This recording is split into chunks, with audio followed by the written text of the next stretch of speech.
मित्रों नमो नमः। मैं संजीव कुमार कोहली और आज मैं और आप अध्ययन करने जा रहे हैं कक्षा 8 की संस्कृत की पाठ्यपुस्तक आमोदिनी से एकादश पाठ प्रजातंत्रम का हम अध्ययन करेंगे। अपने इस वीडियो में भारत सरकार की संसद के चित्र के साथ, संसद भवन के साथ आइए प्रारंभ करते हैं प्रजातंत्र पाठ का। प्रजातंत्रम लोकतंत्रम अपि कथ्यते।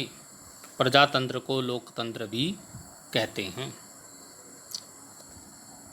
प्रजा भी प्रजानां प्रजार्थम च शासनम एव प्रजातंत्रम।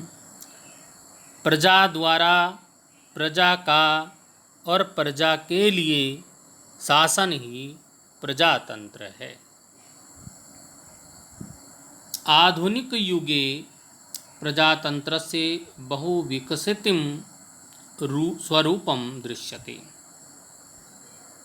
आधुनिक युग में प्रजातंत्र का बहुत विकसित रूप दिखाई देता है।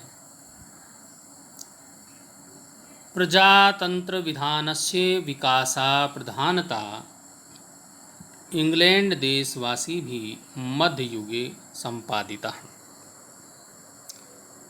प्रजातंत्र विधान के विकास के लिए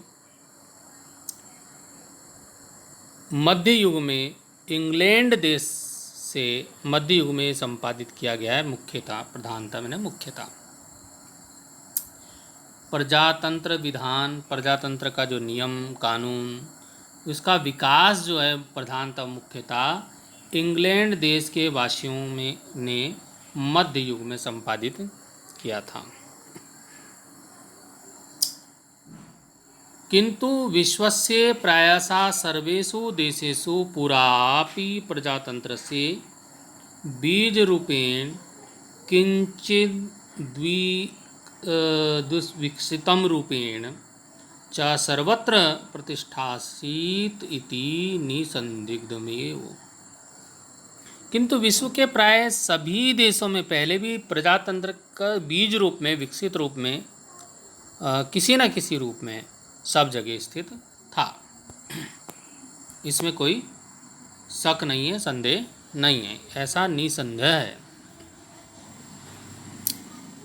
सुसभ्या अर्धसभ्या च पुरा प्रजातंत्र विधिना स्वजातै समाजस्य व शासनं कुर्वन्ति स्म। सुसभ्य अर्धसभ्य लोग पहले भी प्रजातंत्र विधि से अपनी जाति या समाज पर शासन करते थे। अधुनापि वन प्रदेशवासीन, आज भी वन प्रदेश के वासी, ग्रामवासी शिल्प व्यवसायिनश्च प्रजातंत्र विधिना अंशतः स्वकीयं शासनं स्वतः कुर्वन्ति। आज भी वन प्रदेश के वासी, ग्रामवासी, शिल्प व्यवसायी प्रजातंत्र विधि से अंशतः अपना शासन स्वयं करते हैं। और प्रजातंत्रे बहवा गुणा सन्ति। प्रजातंत्र में बहुत सारे गुण होते हैं, बहुत सारे गुण हैं प्रजातंत्र के। यथा जैसे प्रत्येक जनः सर्वोच्च पदम प्राप्तुमर्हति यदि स योग्य भवेत्। जैसे कि प्रत्येक मनुष्य सर्वोच्च पद प्राप्त कर सकता है यदि वह योग्य हो। यदि योग्य हो तो सर्वोच्च पद को प्राप्त कर सकता है, ऐसा प्रजातंत्र में संभव है। अतएव स्वस्मिन् योग्यता आधेया इति विचारः सर्वेषाम् अभ्युदयाय प्रवर्तेते। क्या होगा कि अतः यह अपने अंदर योग्यता धारण करनी चाहिए, सबको अपने अंदर योग्यता धारण करनी चाहिए। इति विचारः, यह विचार सभी की उन्नति के लिए होता है। अन्येषु शासनतंत्रेषु शासन सत्ता अधिकरणों भय कारणम भवन्ति। अन्य शासन प्रणालियों में शासन सत्ता अधिकारी लोग भय का कारण होते हैं, ना तथा प्रजातंत्र में ऐसा नहीं होता है। सर्वोच्च शासन अधिकारी मया निर्वाचिता इति विचारेण भयस्य सर्वथा दूरे अवस्थानं भवति। सर्वोच्च शासन अधिकारी मेरे द्वारा चुना गया है, इस विचार से भय का सर्वदा दूर स्थान होता है, भय नज़दीक नहीं रहता है।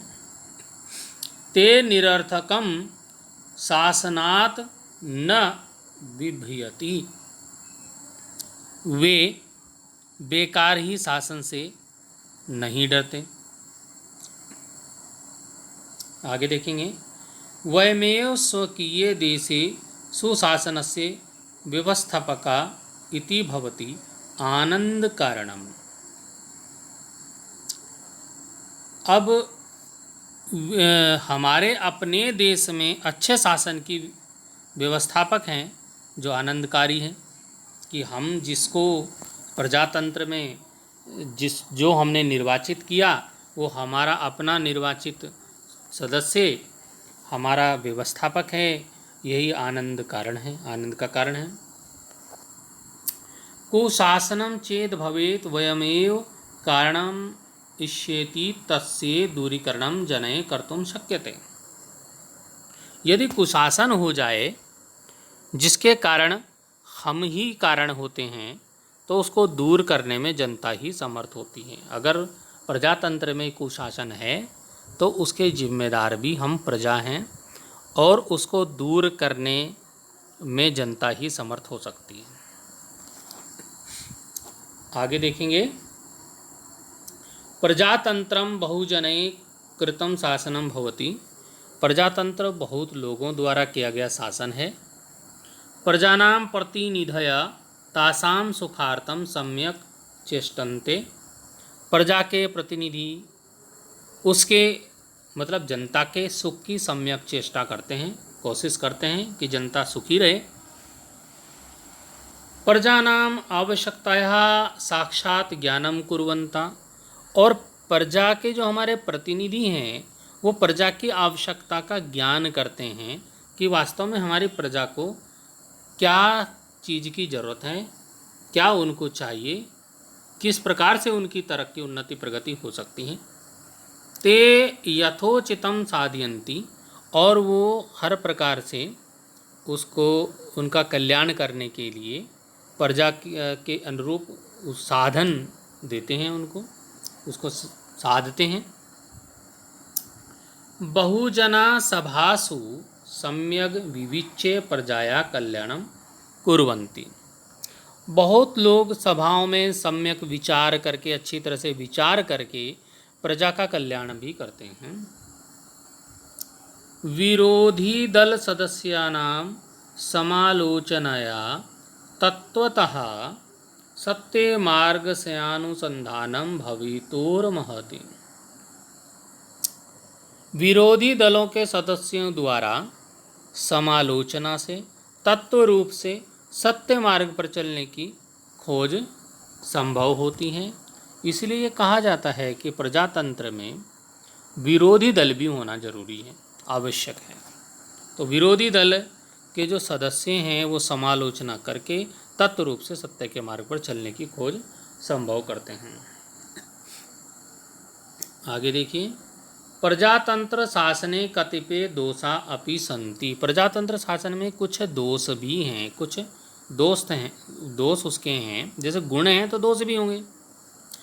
प्रथमम तावत अत्यधिकम व्यय साध्यम भवति। पहला जो है, प्रजातंत्र को चलाने में निर्वहणम प्रजातंत्र शासन से, प्रजातंत्र का निर्वहन करने में, उसको चलाने में बहुत अधिक खर्चा होता है, खर्च होता है, व्यय साध्यम होता है, अधिक खर्च होना हो। दूसरा, प्रतिनिधीनां निर्वाचने तेषां वेतने यात्रा आदि व्यय प्रदाने च बहुधन व्ययो भवति। अब जो प्रतिनिधि बन जाते हैं, उस प्रतिनिधियों को निर्वाचन करने में, उनका चुनाव करने में, तो चुनाव होता है, मतदान होता है, तो निर्वाचन में, प्रतिनिधियों के निर्वाचन में, उनके वेतन में और उनके यात्रा आदि को प्रदान करने में बहुधन व्यय भवति, बहुत सारा धन व्यय हो जाता है, खर्च हो जाता है। यह प्रजातंत्र का दोष है। क्या कि प्रतिनिधियों के निर्वाचन में, उनके वेतन में, उनके तनख्वाह देने में, यात्रा आदि के खर्च देने में बहुत अधिक धन खर्च होता है, तो धन की हानि होती है। आगे, अचिर स्थायी भवति प्रजातंत्र शासन सूत्रम। प्रजातंत्र शासन का सूत्र अचिर स्थायी है। अर्ध शिक्षित देशेषु प्रजातंत्रस्य नाम मात्रमेव भवति। और जो अर्ध शिक्षित देश हैं वहाँ पर प्रजातंत्र नाम मात्र का होता है। दूसरा, अब जब चुनाव होता है तो चुनाव में नेता लोग अपने को जिताने के लिए मिथ्या प्रचार करते हैं, झूठा प्रचार करते हैं, जिससे जनता भ्रमित हो जाती है। देखिए, मिथ्या प्रचारेण भ्रांता प्रजा अयोग्य प्रतिनिधीन विचिन्नवंती। मिथ्या प्रचार मतलब झूठा प्रचार। मिथ्या प्रचार से भ्रमित प्रजा अयोग्य प्रतिनिधियों को चुन लेती है। ये भी प्रजातंत्र का एक दोष है कि वो झूठ बोलते हैं और उनके बातों में आकर के लोग लोभ में या झूठे प्रचार में वो गलत प्रतिनिधियों को, अयोग्य प्रतिनिधियों को चुन लेते हैं। तो उससे भी क्या होता है, प्रजातंत्र से जो लाभ होने हैं वो लाभ नहीं हो पाते और क्या हो जाता है, नुकसान हो जाता है। ये भी एक दोष है। आगे है, भारतमेव एकः देशो यत्र विश्वस्य सर्वाधिका जना प्रजातंत्र शासन सूत्रेण निबद्धा सन्ति। भारत ही एक ऐसा देश है जहाँ विश्व के सर्वाधिक लोग प्रजातंत्र सूत्र से बंधे हुए हैं। अतः प्रजातंत्र शासनस्य साफल्यम अस्मिन् देशे विशिष्टं महत्वं भजते। अतः प्रजातंत्र शासन की सफलता इस देश में बहुत महत्व रखती है, हमारे देश में बहुत महत्व रखती है। तो इस प्रकार से हमने इस पाठ के अर्थ को जाना। इसमें जो कठिन शब्द आए हैं उनका अर्थ देख लीजिए। प्रतिष्ठा होता है स्थिति, निसंदिग्धम होता है संदेह रहित, शिल्प व्यवसायीन होता है कारीगरी संबंधी व्यवसाय करने वाले, आधेया होता है धारण करनी चाहिए, अभ्युदयाय होता है उन्नति के लिए, निर्वाचित होता है चुना गया, विविच्य होता है विचार करके, सम्यक होता है ठीक उचित, तत्वतः होता है यथार्थ रूप में अनुसंधान खोज, निर्वहणम होता है पूरा करना, अचिर स्थायी होता है थोड़े समय तक रहने वाला। तो ये प्रजातंत्र शासन सूत्र अचिर स्थायी, अभी इसमें एक शब्द आया था, आपने देखा होगा कि अचिर स्थायी होता है प्रजातंत्र। तो अचिर स्थायी मतलब पूरा लंबे समय तक स्थायी, थोड़े समय तक स्थायी रहता है, लंबे समय तक नहीं रहता है। तो इसलिए भी इसमें ये दोष है। तो प्रजातंत्र अच्छा होता है, लेकिन सही प्रतिनिधि अगर चुना जाए तो वो अच्छा है, और गलत प्रतिनिधि चुना जाए तो प्रजातंत्र नुकसानदायक भी हो जाता है। तो इस प्रकार आज हमने कक्षा 8 के प्रजातंत्र पाठ का अध्ययन किया। अगले वीडियो में हम अगले पाठ का अध्ययन करेंगे। तब तक के लिए धन्यवाद।